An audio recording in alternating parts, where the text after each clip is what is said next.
Pidato Presiden Joko Widodo di KTT APEC Beijing 2014 menuai banyak pujian. Bahasa Inggris medok Jawa, mantan wali kota Solo itu dinilai merefleksikan gaya berbahasa Inggris masyarakat Indonesia kebanyakan. We are waiting for you to invest in Indonesia. Sementara itu sejumlah pengamat menilai aksen Jokowi justru bisa menjadi identitas Indonesia di pergaulan internasional. Bangga berbahasa Inggris dengan logat lokal sebelumnya telah banyak dilakukan sejumlah negara di dunia. Hingga akhirnya bermunculanlah istilah Singapura English, India English, Prancis English, hingga Melayu English. Sebagai bahasa internasional tentu membuat kita wajib mahir berbahasa Inggris. Namun demikian, tidak perlu berbahasa Inggris yang tampak dibuat-buat ke Inggris-Inggrisan. Bahasa Inggris dengan logat lokal bukanlah barang haram. Itu justru menguatkan akar kebangsaan kita.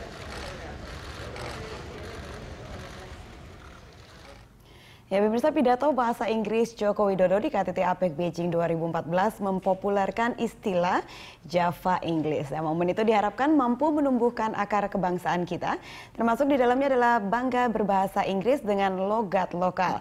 Ya, untuk membahasnya telah hadir di studio kami pakar public speaking yaitu Charles Borna Sirait dan juga budayawan JJ Rizal. Ya, selamat datang Bang Bonar. Selamat datang Bang JJ. Ini langsung aja nih ya, ini sebelum kita bahas lebih dalam, kita sama-sama nonton nih pidatonya dari Jokowi saat APEC 2014 kemarin.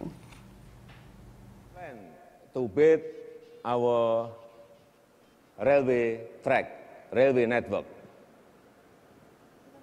Now we have already in Java, and we want to build in Sumatra Island, in Kalimantan Island, in Sulawesi Island, and also in Papua Island. This is your opportunity.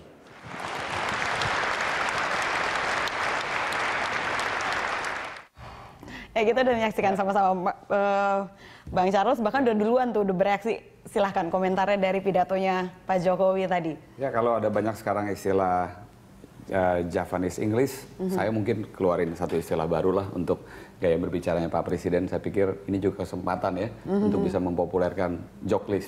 Oh gitu ya, Jokowi English. Jadi memang stylenya beliau memang kental, bukan hanya saja ada warna Indonesianya, tapi memang warna kedaerahannya. Wajar saja Pak Jokowi juga berasal dari Solo, jadi kental dengan budaya Jawa di sana.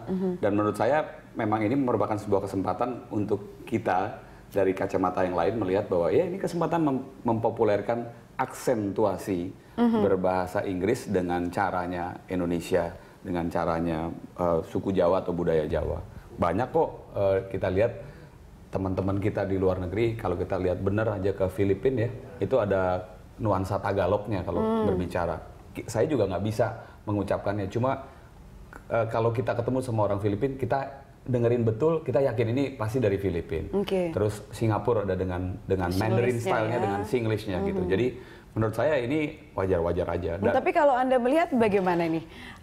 Karena kan kebetulan Pak Jokowi sangat kental ya, sehingga langsung terasa begitu logat aksen dialek Jawanya ini. Sebelum-sebelumnya kan presiden kita tidak seperti itu. Nah, Anda melihatnya ini dari sisi lebih positifkah apa negatifkah? Bagaimana dari sisi public speaking bagaimana nih? Kalau Ira membandingkan dengan presiden sebelumnya menarik, tapi saya coba dulu melihat bahwa ini konteksnya adalah politik ataupun apa namanya conference yang sifatnya internasional. Ya, international conference itu setiap pembicara pasti sebelum berbicara naskah apa namanya teksnya atau speech materialsnya pasti sudah dibagikan. Ada juga penterjemah yang bisa menerjemahkan dan diberikan batasan. Biasanya pembicara di sana tidak boleh lama-lama dan panitia penyelenggara juga memeriksa mana materi PowerPoint presentationnya. Jadi ini semua pasti sudah dicek. Sudah disiapkan ya. Dan pasti pointers-pointersnya sudah ada. Nah, yang menarik dari presiden kita, Pak Jokowi, yang saya lihat dibandingkan dengan beberapa presiden sebelumnya, Pak Jokowi itu punya style marketernya kuat sebagai seorang marketing. Nah, marketing itu kadang-kadang ada nilai karakter improvisasinya yang tiba-tiba keluar on the spot di luar dari rencana. Itu yang disebut kalau di public speaking impromptu speech.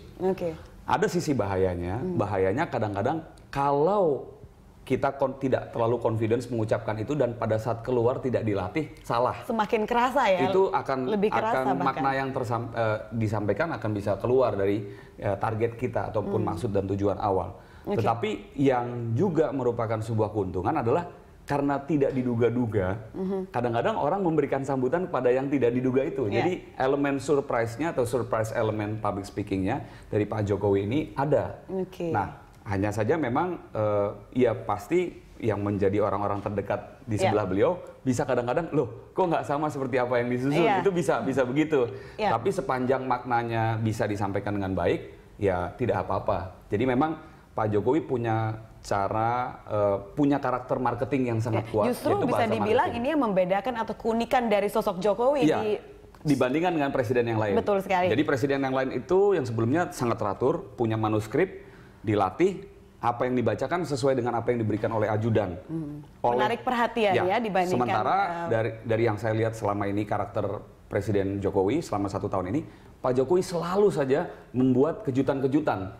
Nah ini elemen of surprise ini hampir sulit dimiliki kalau beliau bukan seorang marketer atau pemasar. Baik, kalau Bang Jeje Rizal bagaimana melihat pidatonya Pak Jokowi dan juga Java Inggrisnya ini nih? Kalau menurut saya suka film Harry Potter ya. Aksen Inggrisnya itu benar-benar British begitu ya. Kerasa dan semua orang tuh merasa nyaman begitu, merasa unik begitu. Saya pikir hal itu juga bisa kita dapetin pada Pak Jokowi. Cuma problemnya menurut saya sedang tidak nonton film Harry Potter gitu.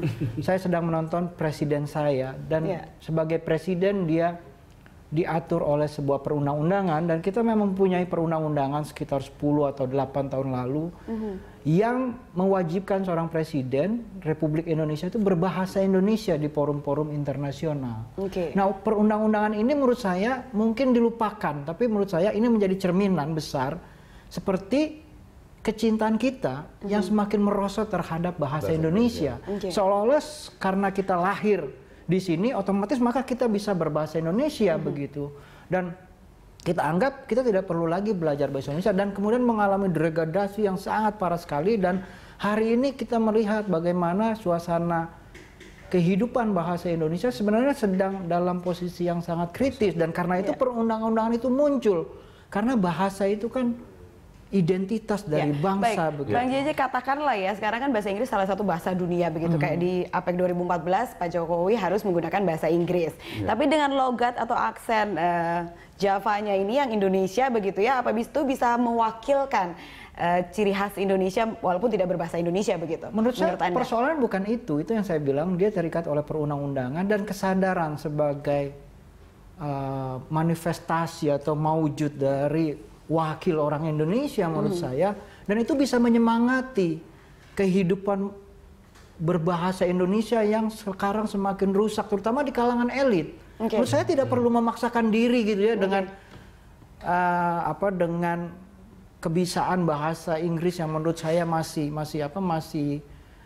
belum cukup bagus atau excellent gitu istilahnya gitu. Menurut saya kita punya kecenderungan ketika saya baca di Twitter begitu ada debat yang perdebatan antara keren, satu pihak dibilang sangat tidak keren. Saya malah merasa berita ini berulang-ulang diberitakan, pidato ini, selfie-selfie-nya. Saya merasa ada kecenderungan kita yang namanya chauvinisme, kebanggaan kepada hal-hal yang sebenarnya bukan pencapaian dalam pertemuan internasional itu. Itu loh yang menurut saya penting. Baik, kita harus jeda dulu, kita akan membahasnya. Yang penting adalah untuk membahas bahwa sebenarnya apa sih efeknya ini sebagai Indonesia gitu ya dengan pergaulan internasional dengan sosok Jokowi yang berbahasa Inggris dengan ciri khasnya tersebut. Tapi kita akan membahasnya di segmen berikutnya. Ya pemirsa jangan kemana-mana, kami akan kembali setelah jeda berikut ini.